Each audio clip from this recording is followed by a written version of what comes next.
Chasing the dream and we're in it together. If you want to go fast, go alone.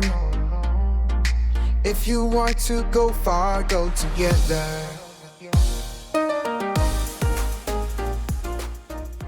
I'm just gonna roll my eyes at you probably multiple times today. Whatever. Testing. 1, 2. You see my chest moving?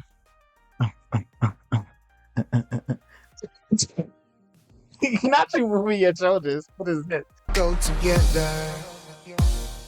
Hey, what's up, guys? Welcome to the 6-8 podcast. I'm Ja. And I'm Michel. All right. So, our work story for you.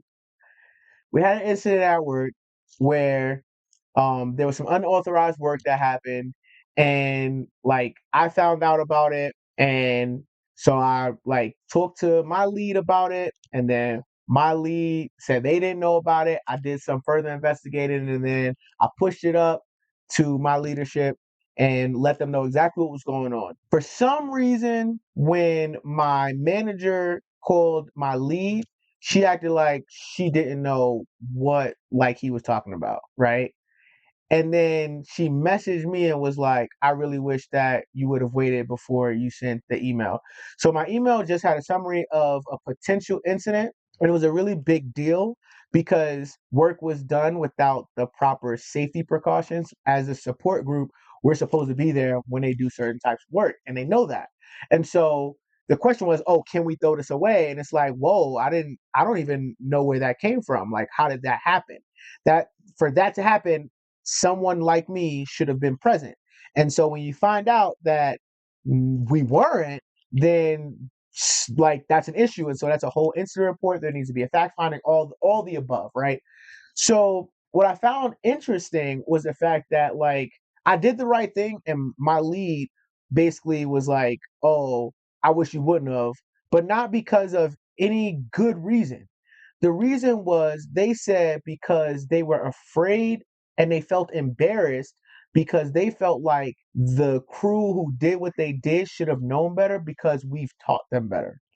And I find that extremely strange because, for one, that's not the adult thing, right? It is okay for things to feel a little bit awkward.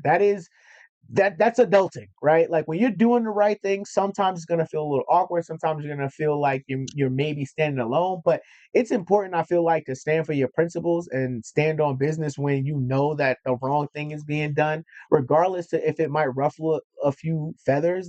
That shouldn't matter. Doing the right thing is what matters.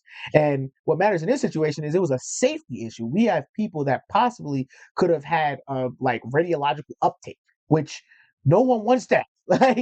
And not just that no one wants that, but that's against regulation, right? So that's a huge deal, and I just found it extremely strange, and it's something that I'm definitely not going to miss for sure, at all. I know. I can tell. No, because seriously, why would you essentially try to discourage me from doing the right thing?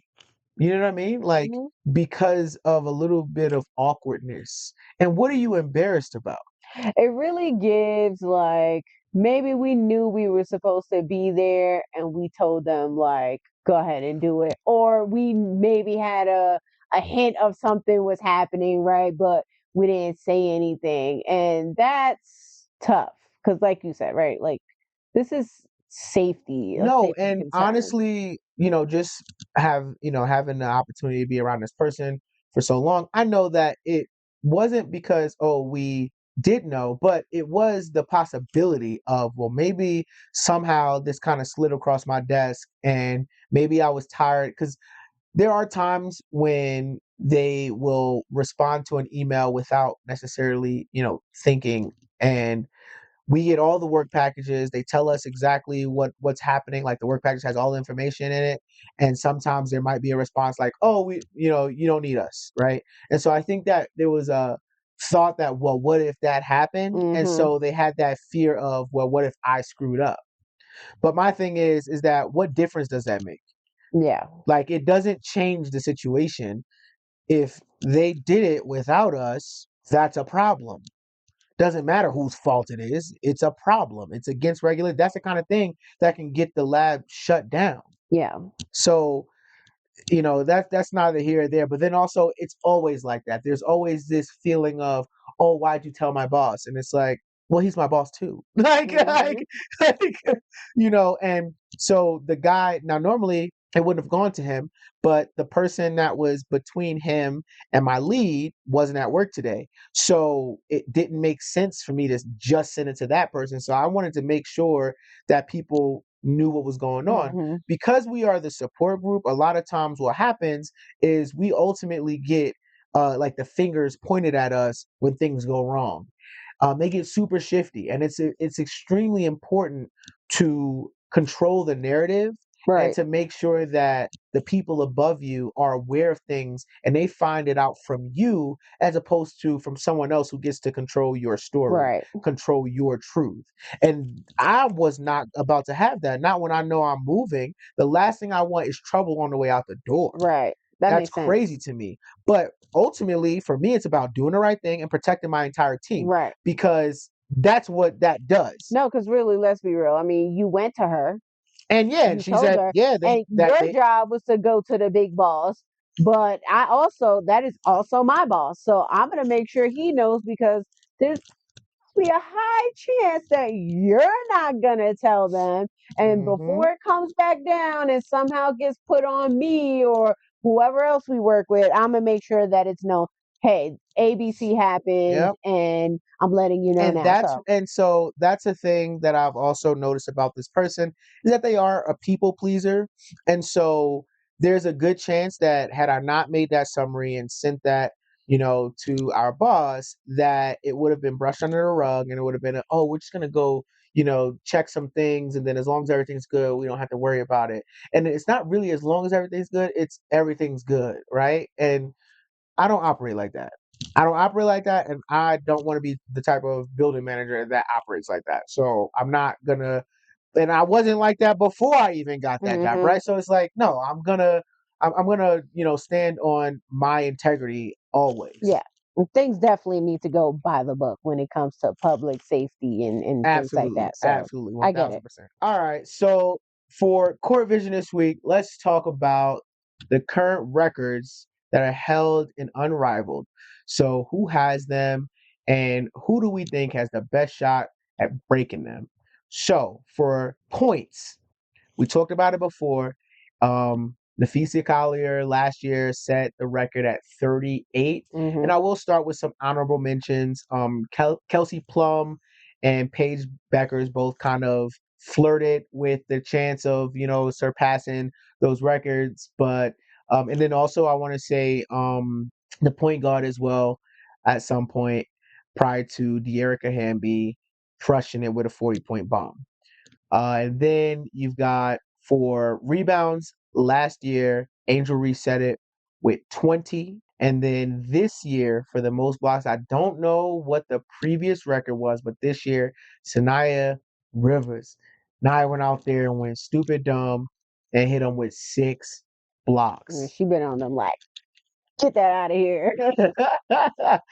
That game was crazy. She was literally just And she was she's slapping her student. little. She's little, and She's not short she though. be She's up just there like, tiny. She's not short. She's just tiny. She's skinny.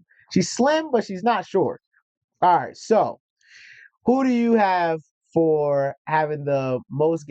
Before we actually do that, who do you think has the best chance of breaking the point record? For me, I'm gonna say Chelsea Gray. And you can say the same thing. I yeah, just the 40. We're saying yeah, the the 40. 40 Oh, points. Yeah, 100%. And I feel like it's gonna come soon yeah, because because she's just been on fire, yeah, like she doesn't like to lose, and so she's not at even trying to hear it. all. So I totally think that it'll be Chelsea Gray. That said, Paige Beckers also has the opportunity, and yeah, she could easily crush that record as well. Some people call her a ball hog. I don't know. I was gonna say, I think she definitely could, especially if she played into that role that people are saying, ball hog. So, yeah, I think she could do it too. But I definitely think with what we've talked about in previous episodes, the way Chelsea Gray is handling her Yeah, team and running absolutely. it, I can see her breaking that quick. Okay, so what about blocks? I don't know that anybody's like gonna take Sanaya's spot right now. Like No, no. been on it, but Like if you had to choose, who do you think could come ooh, for her, or at least tie the 6? Now, mind you, that's 6 blocks in a game, people. Blocks in a single game. That's just crazy. It's crazy. I'm trying to think.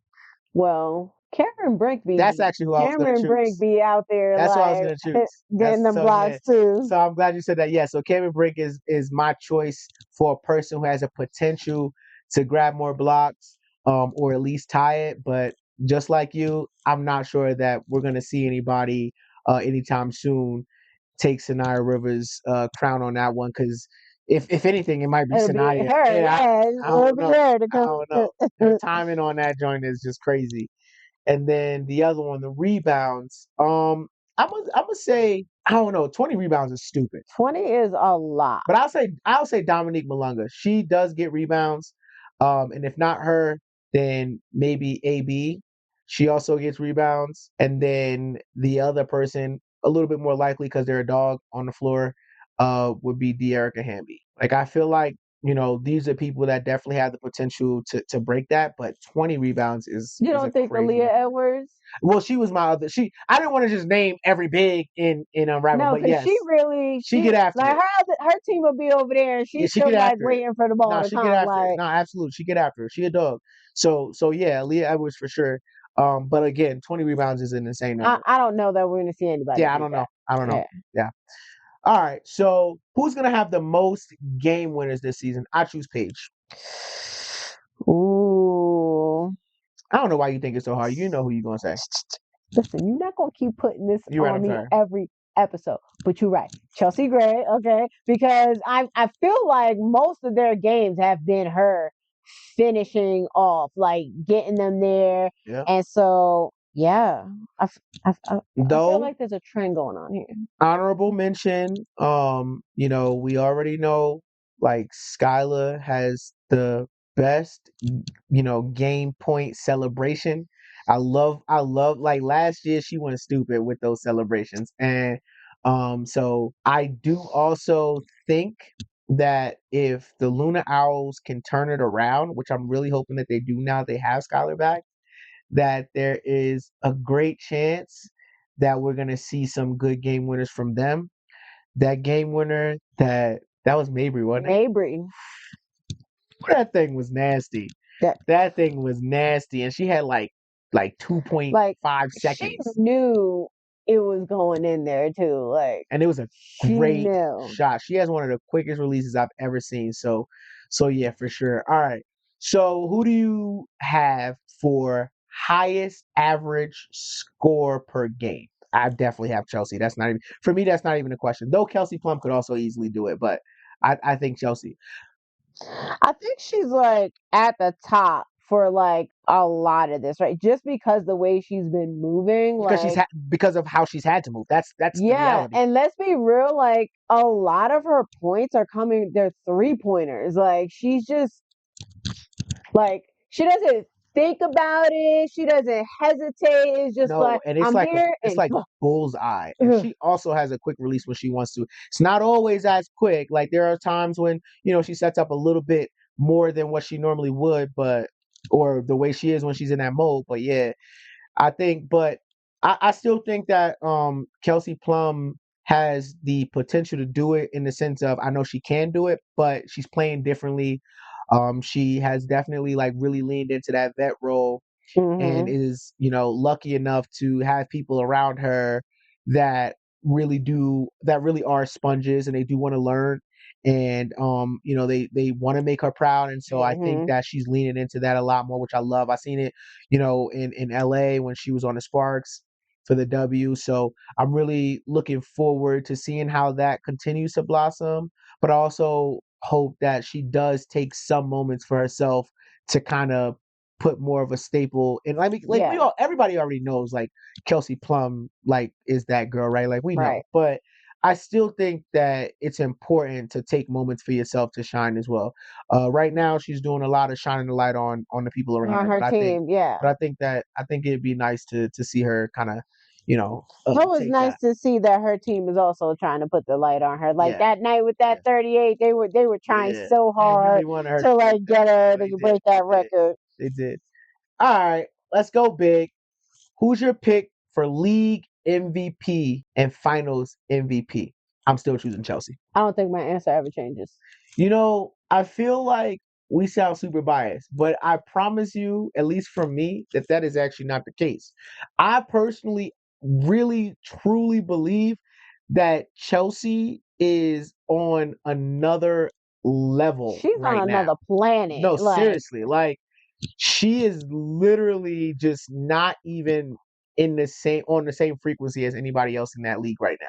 yeah, Like there's no way she needs to do this. no, You know what I'm saying? Like she's at doing all. this because she loves ball, and you can see that A every single hundred night, percent. A every hundred night, percent. Like she gives it her all, every and single time. honestly, her passes are Oh, ridiculous. Like oh, we talking like I'm talking to you face to face and throwing the ball this way. How you do somebody back there? She got eyes everywhere. She's like on another level. Yeah, another planet. yeah,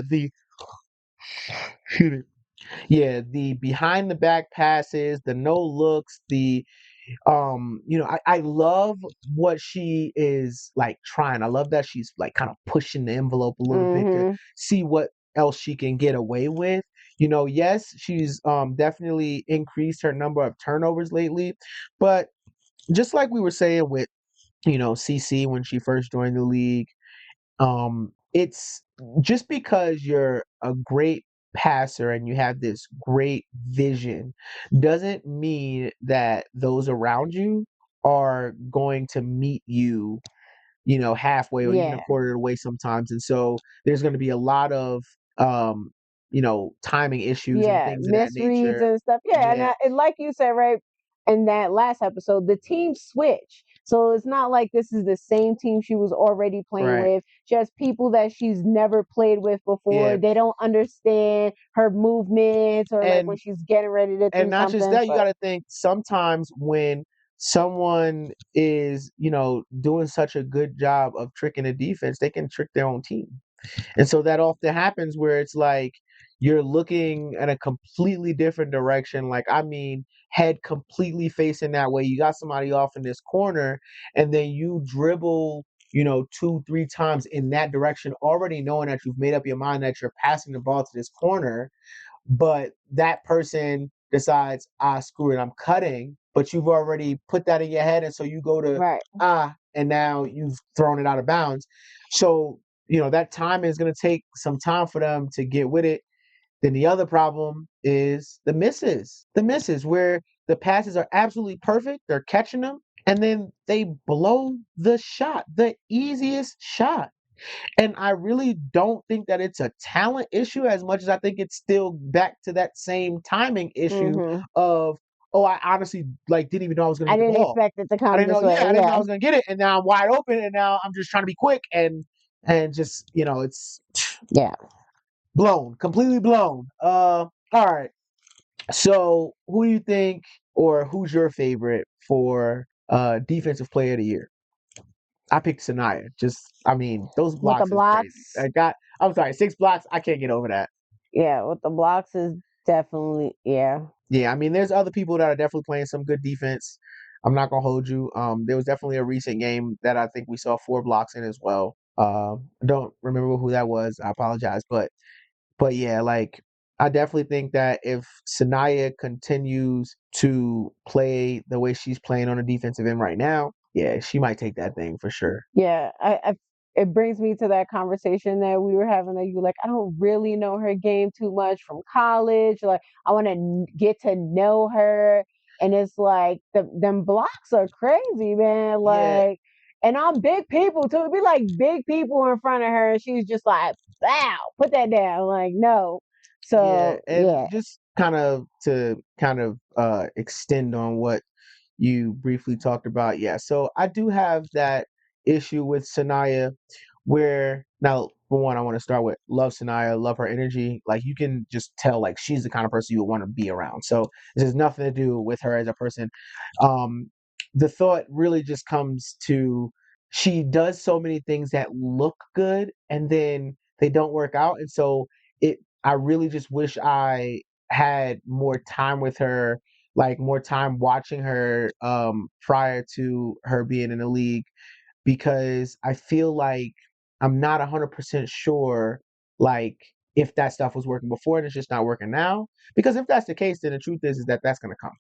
And just with the way her work ethic is, the way her spirit is, all that thing, I really just I think that it will come if the leagues continue to give her the opportunity. Mm-hmm. But that's one of the things that I love about her, is that even when those things aren't working, she finds a way to be there for the team in other ways. She doesn't just give up.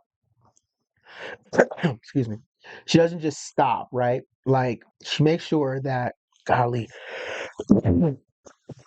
excuse me. So yeah, she doesn't just stop. She's always, God dang,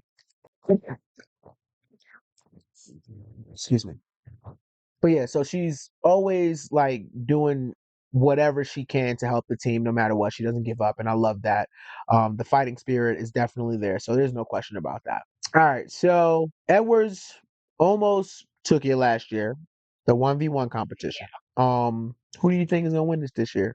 Honestly, with Fee being out, she might come back and get it this year. That's actually who I chose. I thought long and hard about this. And I was thinking, like, there are other contenders, so to speak, but like we talked about before, the 3v3 is a different game than the 1v1. Just like the 3v3 is different than the 5v5, right? That 1v1 is, I've done a lot of 1v1s in my life growing up, and it is a completely different ball game. You're allowed to be a ball hog because you're the only one out there. You're allowed to do too much if you want. But that's also the problem. I think that's why, someone like Enrique struggles in something like that. Because we're not talking about just winning a single round or whatever, right? Like, it's a tournament style Right. situation. And so you really do need to kind of save some energy. So on some level, you still need to make sure that you're really honing in on the fundamentals. Mm-hmm. Dribble, step, Right. shot. Like, you know what I mean? Like, I'm gonna say last year they were tired. Like they were tired, okay? yeah, and I want to be clear. I do not feel like, oh, they were tired because they were out of shape. Absolutely not. You're talking about 1v1s. I don't remember what the score or the rules were. The rules were pretty strange. I do believe it was make it take it though, possibly. Maybe it wasn't. I don't remember. I think it was make it take it. Do you remember? Do you know what make it take it is? So make it take it means, like, if I score, I get the ball back. I feel like it was make it take it. I Maybe. don't think they were giving the ball to the other team if they made the points. I feel like I think that's how, yeah, it was make it take it, because that's how Stewie ended up being blown out, because she just never got the ball back, I'm pretty sure. So I don't know if they'll still do it that way this year, but I do know that yeah, it made sense that they were tired. And so that's why you can't do too much. I get the whole all eyes on you, so you want to show out, but I also get that there's a bag. Get after the bag. Like, for real. Yeah. I mean, you gotta think about it. You're not, like you said, playing three people. Like you're playing all three roles. It's only you. You cannot waste that energy by doing too much, because Hmm. then you're tired. There were so many of them. Remember, they were like, Out I of just breath. wanted it to be over. Like Yeah, I am tired. yeah. No, for real. All right. It is time for streaming and screaming. Today, we're talking about Star. I'm going to throw it back to this show that starred Jude. I don't know how to say this. I'm going to say Demoris. It might also be Demoris. Brittany O'Grady, Ryan Destiny, Queen Latifah, Tyrese, and Benjamin Bratt as Halil. We both agree it was canceled too soon. So let's each give our top 3 moments from the show, whether they were dramatic, hilarious, or just straight up iconic. I'll start if you don't mind. So my first one is the Simone, when she was like singing and then she like kind of passed out because she had overdosed. Mhm. I thought that was a pretty iconic moment. Alil, when we found out that he was Queen Latifah's baby daddy. And then my number one is the diss track "There for You." I still bump that right now. That song is literally on multiple playlists in my phone. I always be singing that song. That song come on when I'm in the shower. I be pumping iron in the gym to "There for You." Like that's my jam. That is my jam. All right, what's your moment? Okay, I knew you were gonna say that. Man, stop acting like you know me. I knew you were gonna say that one. Okay, so I would say, ooh, let's see, Star getting Simone out of the home. Yeah, I feel like that was like that was crazy. a big deal for That's the crazy. show. That part was in the song too. Let's see. I want to say, how you say his name? Hayil finding out that what you call it was his son. Daughter. Yes, sorry, daughter. Oh, what's her name? I don't remember, but that's why I said baby daddy. Oh yeah, you did say that.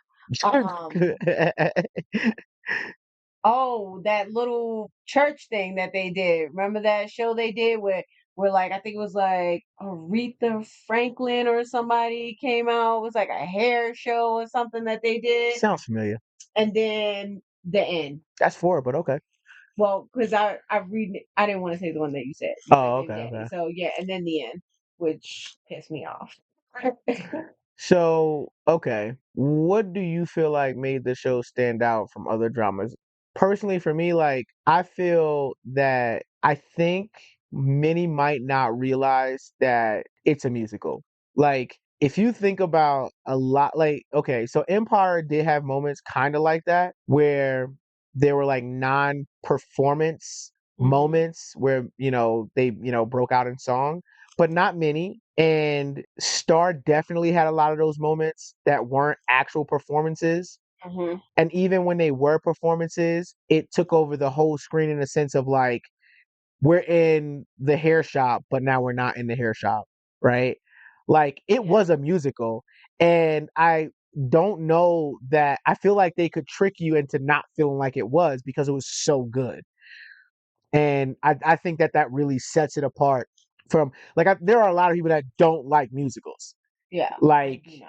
and that's what I'm saying. But if you really look at that show, like it was a But musical. it wasn't set up in your traditional musical See, way. and that's the thing. But like if you go back and watch it now, like it kind of is because they break out into song randomly. Like, but but it's so good. You're so drawn in by the story that I feel like it could trick the person that's normally not with the musical thing into feeling like they into it and not even realizing like, yo, this is a musical. Like there's a lot more random breakout into song moments than any other show that I've watched that one might not call a musical. And so I just feel like that actually it was crazy to me when I was thinking about that. I was like, yo, we can't really say that this isn't a musical because almost every episode, and there was sometimes when it happened multiple episodes.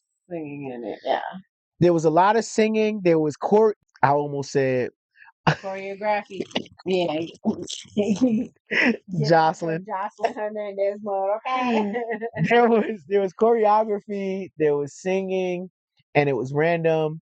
And even when it was supposed to be, say, a performance, even that got turned into kind of a Broadway show of a sense, right? And so, for all intents and purposes, it was a musical. So yeah, I feel like it was gone before its time. I know that they keep teasing us as if it is supposed to come back, but there was a lot of behind the scenes drama about that show. I don't want to start rumors, but I do remember there being some discussion about the writing of the music and people not receiving credit for writing the music and stuff like that. So yeah, it was a great show, gone before its time. I do think that there was a moment where I believed it was coming back, hoped it was coming back, and now I don't know. Like I don't know if I want it to come back because I don't want it to come back and they ruin it. That's fair. Well, to be what I saw, it's not the show coming back. It's one like 2 hour like special that would tie up what happened after that last episode. Gotcha. And so Okay. supposedly they were like working on filming and stuff. And I've seen Jude like kind of hint towards that's what's happening, but Okay. I feel like it's just taking forever. Like, please let me know what happens. Like, because how do we end on some red wedding type situation and then I never know what happens? I will say that regardless to anything, I would love to see Jude in something else. Yeah. Like she's an amazing performer, both when it comes to the acting side of it and the singing and the dancing. Like she really truly is a true triple Mhm. threat. And so I do hope that it doesn't just end with Star because I haven't seen her in anything else since then. No, she's being a mommy. I mean, that's great, but She's that just doesn't being a help me. mommy. That doesn't entertain me. I know who entertains me. Oh, does it? Like, are Yes. you getting content from her online? Is that what's happening? Yes. Oh, well, then my algorithm does It's not. all wrong. Yeah, It's all clearly. wrong. Good to know. Hey guys, so this week we're going to be talking about this book here. Can't see it, but it's Move Local it up. Women Missing. I'm just going to go ahead and read what I have about this from my phone. So this domestic thriller isn't just a page turner. It's a whole white knuckle roller coaster that plummets you into a nightmare and doesn't let you off until the final breathless twist. When Shelby Tebow vanishes into thin air, the quiet neighborhood is shaken. Then days later, young mother Meredith Dickey and her 6-year-old daughter Delilah disappear without a trace. The community is gripped by fear, but the trail goes cold, leaving Shatter's family and haunting questions behind. 11 years later, the unthinkable happens. Delilah is found. Her sudden return is supposed to be the happy ending, the long awaited answer to a town's darkest mystery. But Delilah's story is a locked box, and her silence is louder than any scream.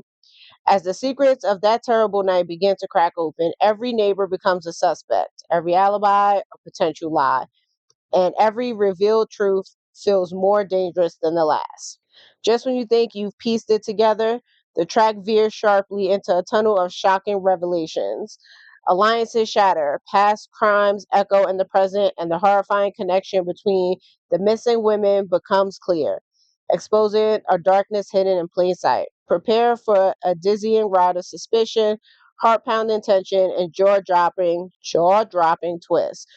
Local Woman Missing will loop your assumptions, drop your jaw, and leave you utterly breathless, reminding you that the most terrifying secrets are often the ones living right next door. So, Jai actually bought me this book for Christmas, and I want to say I finished it in 2 days. It really leaves you sitting here thinking like, damn, I know this one did it. And then later on you find out that's not what happened. You also need to pay really close attention because it's multiple timelines and multiple point of views. If you're not paying close attention, you can confuse what's happening.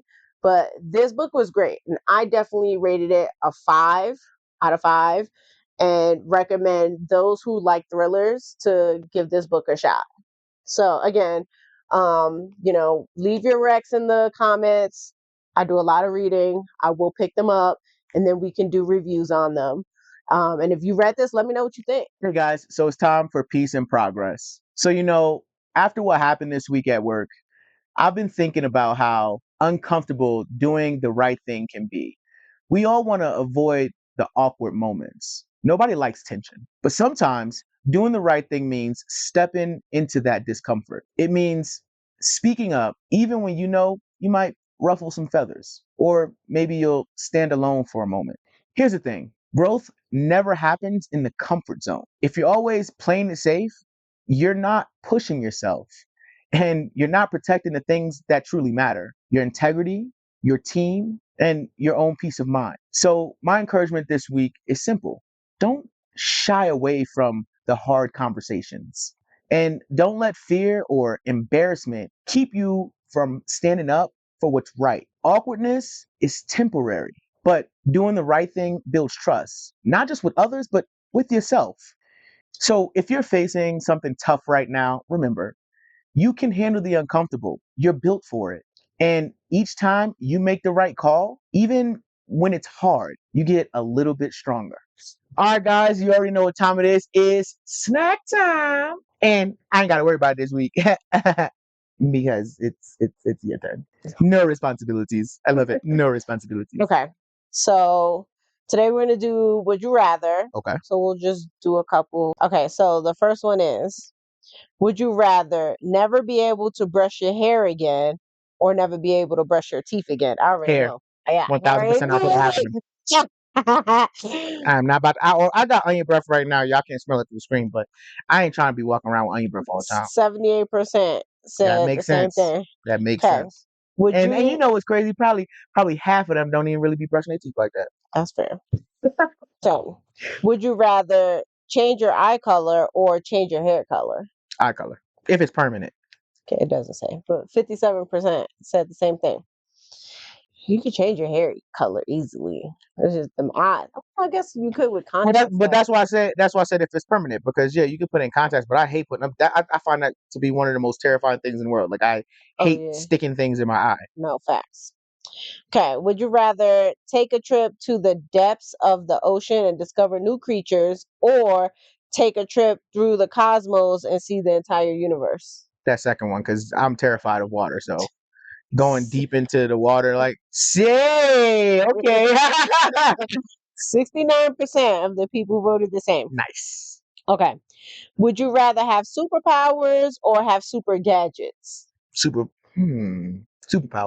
85% of the people said the same thing. I didn't have to think about that just because I'm like, super gadgets. I could probably have like a plethora of things. Superpowers, you're usually pretty like limited, but they didn't specify. So I'm gonna just go with superpowers, and hopefully I get all the superpowers I want.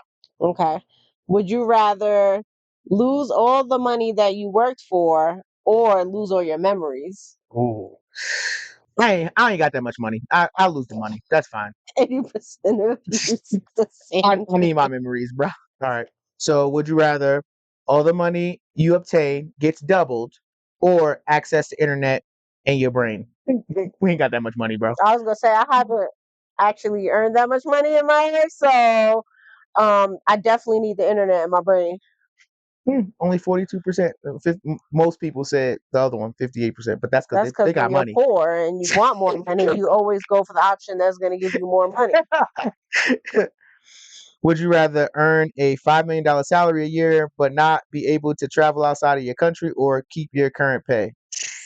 Give me the $5 million a year. I'm okay with not going to no countries. I am fine with that. Facts. I don't like flying anyways. 61%.